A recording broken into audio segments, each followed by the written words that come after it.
ಮಲೆನಾಡು ಶಿವಮೊಗ್ಗದಲ್ಲಿ ಮಳೆಯ ಅಬ್ಬರ ಹೇಗಿದೆ ಅನ್ನೋದರ ಮಾಹಿತಿ ಮುಂದುವರಿಸ್ತೀವಿ ನಾವು. ತೀರ್ಥಹಳ್ಳಿ, ಹೊಸನಗರ, ಸಾಗರ ಭಾಗದಲ್ಲೂ ಕೂಡ ಮಳೆಯ ಪ್ರಮಾಣ ಜಾಸ್ತಿ ಆಗಿದೆ. ತೀರ್ಥಹಳ್ಳಿಯಲ್ಲಿ ಮಾಲತಿ ಹೊಳೆಯಲ್ಲೂ ಕೂಡ ನೀರು ಜಾಸ್ತಿ ಆಗ್ತಾ ಇದೆ.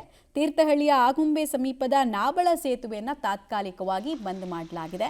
ಮಳೆಯಿಂದ ನಾನಾ ಸಂಕಷ್ಟಗಳನ್ನು ಕೆಲವರು ರಸ್ತೆಯಲ್ಲಿ ಪ್ರಯಾಣ ಮಾಡ್ತಿದ್ದವರು ಎದುರಿಸ್ತಾ ಇದ್ರೆ, ರೈತರಿಗಂತೂ ಸಿಹಿ ಸುದ್ದಿಯ ರೀತಿಯಲ್ಲಿ ಕಾಣಿಸ್ತಾ ಇದೆ. ಪುಷ್ಯ ಮಳೆ ನಕ್ಷತ್ರದ ಪ್ರಕಾರ ಈಗ ಬರ್ತಿರೋದು ಪುಷ್ಯ ಮಳೆ.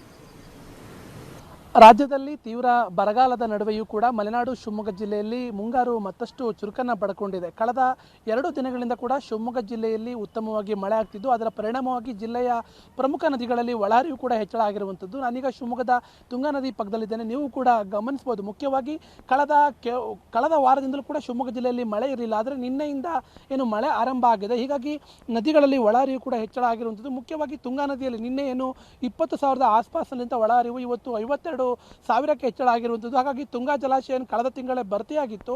ಆ ಹಿನ್ನೆಲೆಯಲ್ಲಿ ಜಲಾಶಯದಿಂದ ಈಗಾಗಲೇ 52,000 ಕ್ಯೂಸೆಕ್ ಏನು ಒಳಹರಿವು ಬರ್ತಾ ಇದೆ, ಅದೇ ಪ್ರಮಾಣದಲ್ಲಿ ನದಿಗೆ ನೀರನ್ನು ಬಿಡ್ತಾ ಇರುವಂಥದ್ದು. ಹಾಗಾಗಿ ತುಂಗಾ ನದಿ ಈಗಾಗಲೇ ಏನು ಉಕ್ಕಿ ಹರಿತಾ ಇರುವಂಥದ್ದು. ಶಿವಮೊಗ್ಗ ನಗರದಲ್ಲಿರುವಂಥ ಮಂಟಪ ಕೂಡ ಈಗಾಗಲೇ ಮುಳುಗುವ ಹಂತಕ್ಕೆ ಬಂದಿರುವಂಥದ್ದು. ಇನ್ನೂ 1 ರಿಂದ 2 ಅಡಿಯಷ್ಟು ನೀರು ಬಂದರೆ ಮಂಟಪ ಕೂಡ ಮುಳುಗುವ ಸ್ಥಿತಿಗೆ ಇವತ್ತು ತುಂಗಾ ನದಿ ಉಕ್ಕಿ ಹರಿತಾ ಇರುವಂಥದ್ದು. ಅದೇ ರೀತಿಯಲ್ಲಿ ರಾಜ್ಯದ ಮತ್ತೊಂದು ಪ್ರಮುಖ ಜಲಾಶಯ ಮಧ್ಯ ಕರ್ನಾಟಕ ಭಾಗದ ಜೀವನಾಡಿ ಆಗಿರುವಂಥ ಭದ್ರಾ ಜಲಾಶಯ ಕೂಡ ಒಳಹರಿವು ಕೂಡ ಹೆಚ್ಚಾಗಿರುವಂಥದ್ದು. ಏನು 3 ರಿಂದ 4,000 ಒಳಹರಿವು ಕಳೆದ ವಾರ ಇತ್ತು, ಇವತ್ತು ಅದು 12,000ಕ್ಕೆ ಹೆಚ್ಚಳ ಆಗಿರುವಂಥದ್ದು. ಹಾಗಾಗಿ ಭದ್ರಾ ಜಲಾಶಯ ಕೂಡ ಕಳೆದ 24 ಗಂಟೆಯಲ್ಲಿ 1 TMC ಅಷ್ಟು ನೀರು ಹರಿದು ಬಂದಿರುವಂಥದ್ದು. ಮುಖ್ಯವಾಗಿ ರಾಜ್ಯದ ಮತ್ತೊಂದು ಪ್ರಮುಖ ಜಲಾಶಯ ವಿದ್ಯುತ್ ಉತ್ಪಾದನೆಗೆ ಅಗತ್ಯವಾಗಿರುವಂಥ ಲಿಂಗನಮಕ್ಕಿ ಜಲಾಶಯಕ್ಕೂ ಕೂಡ ಒಳಹರಿವು ಕೂಡ ಹೆಚ್ಚಳ ಆಗಿರುವಂಥದ್ದು. ಕಳೆದ 24 ಗಂಟೆಗಳ ಅವಧಿಯಲ್ಲಿ ಲಿಂಗನಮಕ್ಕಿ ಜಲಾಶಯ ಕೂಡ ಸರಿಸುಮಾರು 3.12 TMC ಅಷ್ಟು ನೀರು ಹರಿದು ಬಂದಿರುವಂಥದ್ದು.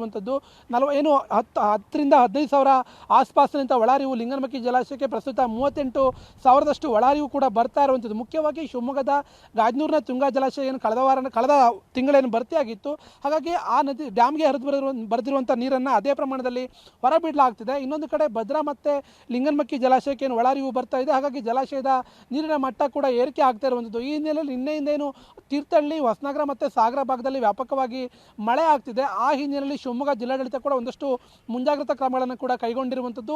ಜಿಲ್ಲಾ ಮಟ್ಟದ ಅಧಿಕಾರಿಗಳಿರ್ಬೋದು, ತಾಲೂಕು ಮಟ್ಟದ ಅಧಿಕಾರಿಗಳಿರ್ಬೋದು, ಗಾಳಿ ಮಳೆ ಹಿನ್ನೆಲೆಯಲ್ಲಿ ಯಾವುದಾದ್ರು ಅವಘಡಗಳು ನಡೆಯುವಂಥ ಸಾಧ್ಯತೆಗಳಿದೆ.